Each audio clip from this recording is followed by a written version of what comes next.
Hey everyone, this is Corey from Android Central, and I'm here to show off the maintenance release for the Samsung Fascinate, rumored to come out at the end of this month or the beginning of December. This is not an update to Froyo, nor is it Gingerbread, but there are some pretty cool and significant updates in this particular maintenance release. I am running it right now. It seems fairly solid. This is not the final release of the software. But there are some significant fixes in here I'd like to talk about. So the first one is the update to the standalone GPS receiver. A lot of you, including myself, had complained about extended lock times, anywhere from 5 to 15 minutes to lock a GPS signal. There's a small minority of you out there who said that it worked perfectly. So I am not sure what the reasoning is between the variances and devices, but I tried at least 5 Fascinates, and they all had just extensive lock times and problems with that. So I travel frequently. I rely on turn-by-turn directions, love Google Maps, so it was a pretty frustrating issue for me. It appears they fixed it, but I need some more time with the device in order to verify that for sure. So right now I'm withholding judgment on that. I will add my opinion in the forums once I've tested it a little bit more. So at the top of the screen here, as far as visual changes, we now have a GPS icon that is a triangle with a crosshair in the middle, and there's a little beacon coming off of it if you've enabled GPS in the settings. There was also some improvements to the display of the signal strength. They now more accurately reflect the actual signal strength from the network. I honestly haven't noticed too much of a difference, although there is less fluctuation in the bars than what I saw before. So that could be what they were talking about. A major update to the backlight settings for the capacitive buttons. They no longer time out after about 5 seconds of not being used. It seems that they are tied to the backlight settings now. So if you have your backlight set to 2 minutes or whatever, the capacitive buttons will also stay lit for that length of time.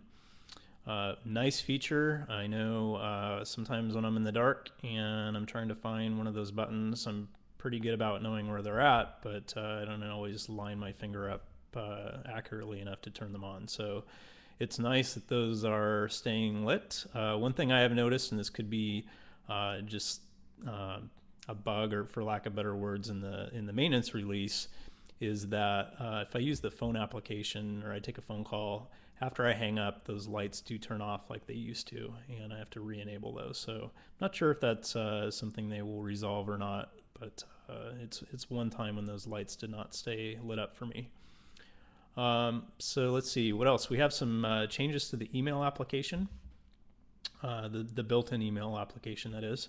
If I open up a message, I now have the option of doing a reply all. I can delete the message, and I can also let's make sure I'm not advertising my message to the world here, or my email address. I can also, if I have the option to only download part of the message, I have a button here to download the rest. So pretty convenient. I no longer have to go into the menu options to do that. There's some bigger buttons that display. This particular test here, I had sent myself an email, went to my laptop, viewed the email. Now before, the text was this really obnoxious sort of archaic computer programmer type of font. I'm not really sure what to call it or what type of font it was, but it was very ugly. It seems that they've resolved that. I sent some test messages to myself and to some of my friends, and when they replied, I noticed the font looked fine. So thank you for fixing that, Samsung. That was a big annoyance of mine personally. If we go back into, let's see, we go into the applications window, all the added applications from Verizon are still there. So we still have Bing. We still have all the VCast applications. So what are they called? VCast videos, VCast tones, VZ Navigator. In their release notes, they mention updates to City ID, VZ Navigator, and Amazon Kindle. I also noticed an update to the to the visual voicemail application. If you use that application, I know a lot of you use Google Voice or some other visual voicemail app that isn't subscription based like Verizon's is. I use Verizon's. I'm glad to see the addition of a speaker button at the bottom of the app that allows me to, I'm not going to open it up. I have a lot of voicemails in there right now, but before you had to, if you wanted to listen to a message over the speaker, the rear speaker, you had to push a button within the message to turn that on or off. Now it's a single button at the bottom of the screen, so that's a nice change. They also made some enhancements to the menu options for deleting messages and things like that when you hold a message down and a pop-up displays. What I didn't mention within the email app is that you can now open up PDFs directly from the email without having to save them and go navigate to them with File Explorer and open them up. There were some changes that you can't see really, some changes to the 3G hotspot, security, so when you put in your password for encryption, that password is now hidden. Security enhancement within that program itself. Some issues with force closes when you try to dial a phone number within your Buddy widget. Data calls, so when you're connected to Verizon's 3G or 1X network,